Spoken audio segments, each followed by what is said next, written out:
चाचा चौधरी गुलाम। चाचा जी, स्वतंत्रता दिवस का क्या महत्व है? इस दिन हमें आजादी मिली थी। हमने अंग्रेजों की गुलामी के बंधन तोड़कर अपनी नई सरकार बनाई थी। क्या गुलामी बहुत बुरी चीज है? इससे बदतर दुनिया में और कोई चीज नहीं है। तभी आगे फटाक। आह, अरे भाई, उस बेचारे को क्यों मार रहे हो? इसने मुझसे 50 रुपए उधार लिए थे और वादा किया था कि यह सारी उम्र मेरा गुलाम बनकर रहेगा। लेकिन 10 साल बाद ही इसने भागने की कोशिश की, इसलिए मैं इसे सजा दे रहा था। यह तो जुल्म है। अगर मैं इसके 50 रुपए तुम्हें दे दूं तो क्या तुम इसे छोड़ दोगे? कभी नहीं। इसको आजाद कराने का सिर्फ एक ही तरीका है। वह क्या? इसके बदले में मुझे कोई दूसरा गुलाम दे दिया जाए। जाओ, तुम आजाद हो। तुम्हारे बदले मैंने उसे साबू दे दिया है। धन्यवाद चाचा चौधरी। साबू, अब तुम मेरे गुलाम हो। इधर आओ और मेरे पाँव और टांगे दबाओ।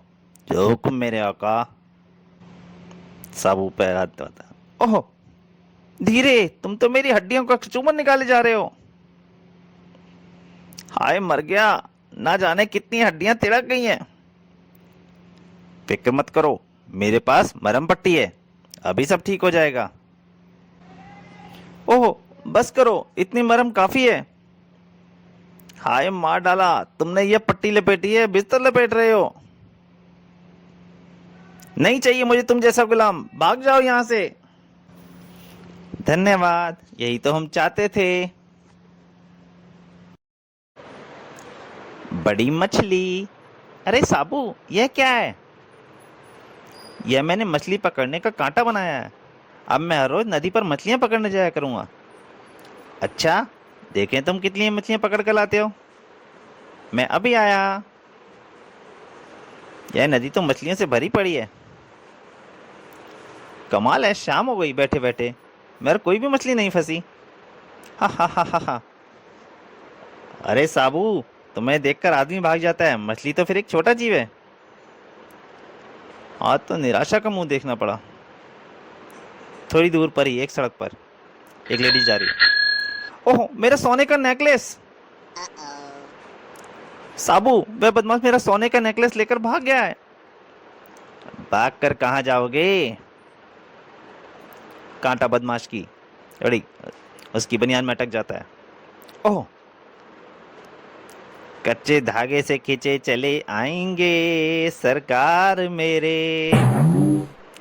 साबू, मुझे माफ कर दो, मैं यहाँ लौटाता हूँ। और वायदा करो कि आगे से किसी महिला की जेवर नहीं छीनोगे। हीरे का हार।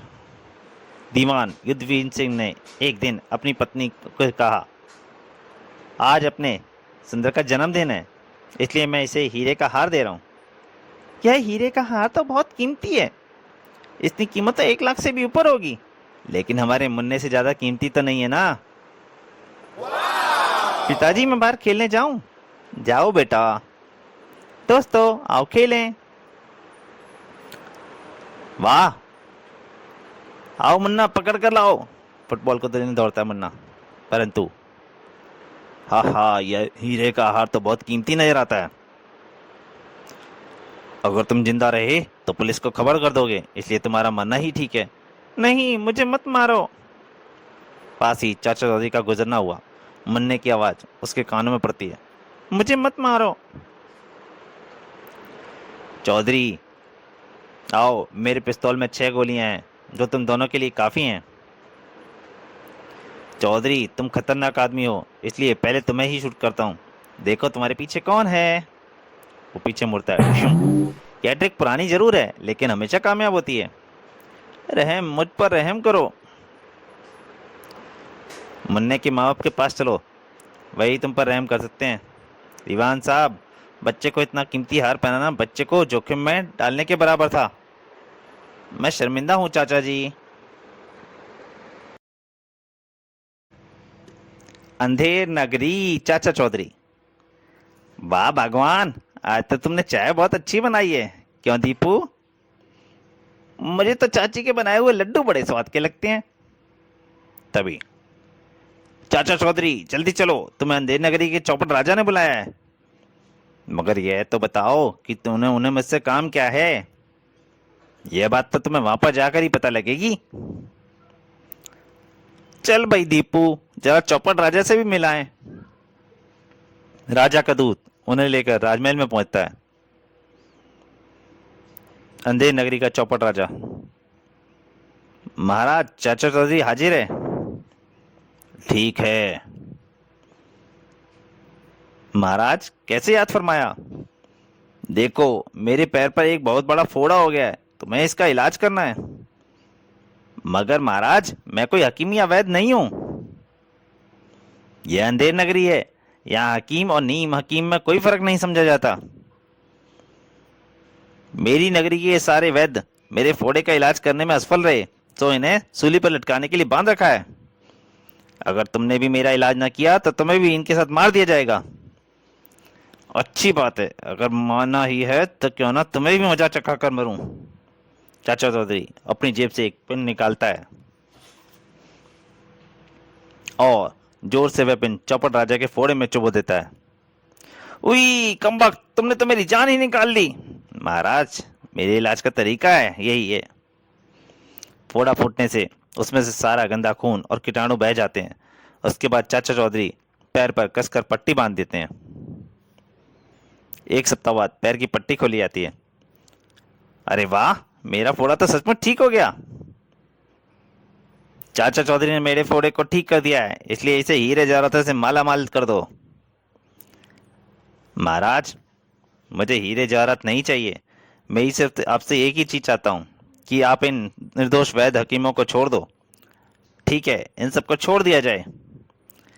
लेकिन चाचा, जहाँ बड़े बड़े वैद्य और हकीम फेल हो गए, वहां तुम जैसा अनाड़ी कैसे कामयाब हो गया। अरे यहाँ सब काम उल्टे होते हैं, तभी तो इसका नाम अंधेर नगरी है।